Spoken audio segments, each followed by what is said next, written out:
Hey guys, welcome back to my channel. Today I have a week 4 pregnancy update for you. It feels so weird to be sitting in this spot and delivering such a happy video because usually I'd sit in this spot and have a breakdown. It's still like, I'll just cry now. Like honestly, it still blows my mind that we're actually in this position and I'm pregnant. Like, I'm just so happy and grateful and just cannot believe it. Okay, so how week 4 went. My symptoms this week have mainly been my insomnia has come back. The last couple of nights I've been awake for like 3-4 hours in the middle of the night. Really frustrating. Another symptom that I get, it's kind of on and off, like indigestion or heartburn. I don't really know the difference, but like there's been a couple of days where I've just felt sick and I just feel like all the food is just stuck in my throat. I forgot to mention last week a symptom that I'd been having, or something that had been changed with me, is that the amount of food that I can eat in one sitting, or the amount of food that I usually eat, has decreased. Like I'm not eating as much as I used to eat. And one night we had Dean's dad over for dinner and we haven't told anyone yet. I had, a plate, and it was a fairly big plate, but like Dean kept saying, "Oh, Crystal, you've hardly eaten anything." And after Dean's dad left, I'm like, "Dean, shut up, like stop pointing it out that I'm not eating as much." Because he did the same thing to me at lunchtime as well. Also with my insomnia, I usually like wake up 2 to 3 times in the night to go to the toilet, usually 2 times. But like I'll wake up and I'll go straight away and then I'll try and go back to sleep and then I'll wake up again, or it'll be like a couple of hours and I'll need to go again. Not ideal. But during the day I'm fine. Like if anything, I'm not going to the toilet as much as I usually am, or I need to feel like I really need to go and not much comes out. Have also been a little bit constipated, still a little bit gassy. But one of the main things that I've noticed, and I think it's because I'm on the progesterone pessaries, but I have actually put on 2 kilos since we found out. Now, from the research that I've done, it can be due to water retention. And a lot of people say as soon as they stop taking the progesterone, it just goes back down. But like, it's crazy considering I'm not eating as much as I was before. Not really ideal because I'm already the biggest that I've ever been and I don't really want to put on any more weight. But overall, like I've been feeling pretty good. I've been a bit tired, but again, insomnia, and oh my God, my nipples and my boobs, they're not too bad today, but my boobs have been very sore and tender, and my nipples are just like, they feel like they've got like clamps on them, like pegs on them, and they're just like twinging all the time. It's pretty uncomfortable, but and please don't get me wrong, I'm not complaining about any of these things. I'm just literally saying these are my symptoms and what I'm experiencing because I've never been pregnant before, and it makes me happy that I am experiencing these things, if that makes sense. Like, I don't know, like when I was looking for like early symptoms, I would watch these types of videos and want to hear what people say.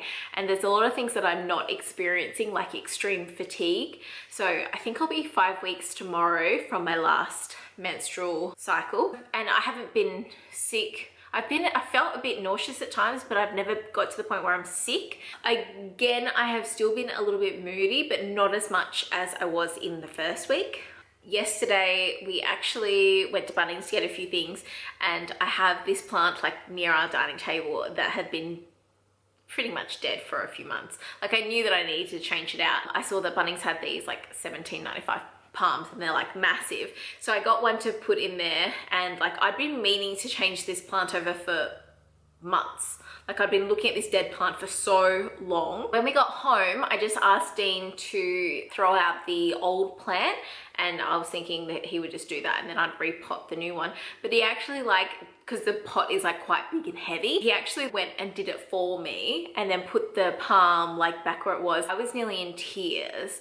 I was just like, You have no idea how grateful I am. Like, that looks so good. That was the nicest thing you've done for me. Like, I was nearly crying. I'm like, I could literally cry. And he's like, oh, stop. Just been like crying at just little tiny things just at the drop of a hat. This is literally the palm that I was talking about. How beautiful is it? I couldn't believe it was only $17.95. It's actually like so big for the area. I love it. So pretty. Yeah, but yeah, no fatigue, not really being nauseous. Like, I don't know, bit of bloating. But overall, like, I'm feeling really good. And sometimes, like, I get it when people say, oh, I wasn't feeling as many symptoms today, so I took a test to see if I was still pregnant. And I'm like, I can see how people do that. Because also, I forgot to mention that last week, the day after I filmed my first update, I'm pretty sure, I went and had my first blood test. So they took levels for HCG and progesterone, which is standard. So I was 4 weeks since my last menstrual cycle on the day of the blood test. My HCG came back at 952 and my progesterone was 126. And she's just like, she didn't tell me straight away. The nurse who called said, now we got your test results back. She called the same day in the afternoon. I was actually out walking Penny at the time. So Dean wasn't with me, which was really annoying because I wanted him to be there and like hear what she had to say. But she said, we got your test results back. They're really good. You know, here's your HCG levels and your progesterone levels. And then she said, now the process is we book you in with your doctor, which was my specialist, to then do, I think she called it a fetal heart scan or something. So it's my first scan. And then I was just like, oh, by the way, I just wanted to know when we'd find out how many there are, because we actually had 2 dominant follicles. And she kind of like, I think she must have been like looking at stuff on the computer to see like if I signed the form and everything like that, because I had to sign a form to say that there were 2. And she was just like, oh, well, your HCG is very high.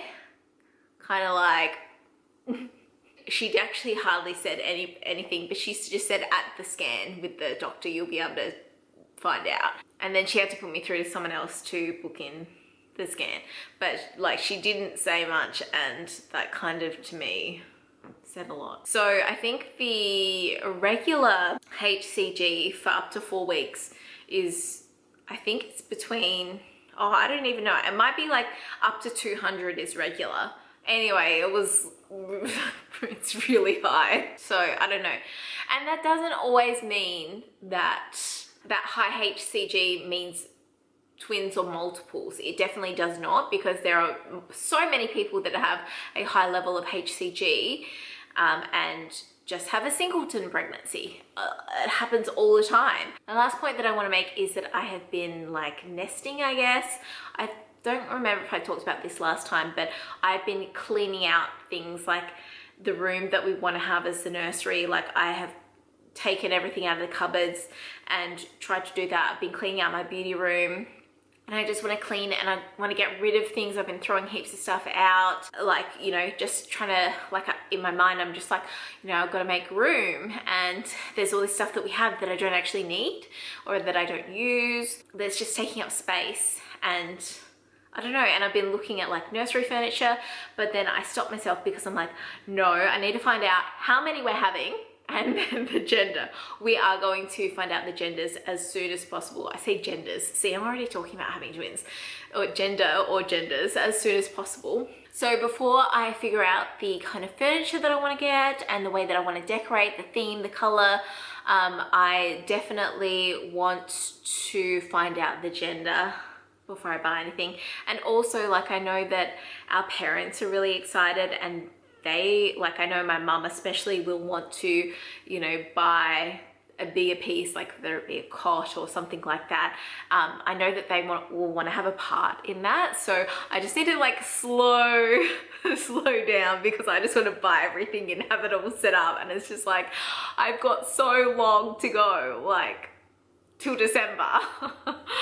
But I also feel like because I've literally waited so long for this, and I was one of those people that I didn't want to look at furniture. I didn't want to look at clothes or anything baby related, because honestly, like, it triggered me. Like, it triggered my depression and my anxiety, and I just couldn't deal with it. And now that I'm obviously over that hurdle, well, for now, I just want to soak all the information and see what's out there, what people recommend, and things like that. And like, you know, it's a whole nother world, and I'm just so excited to finally reach the next stage of my life, because like, we have just been waiting for this for so long, and so we're just so happy.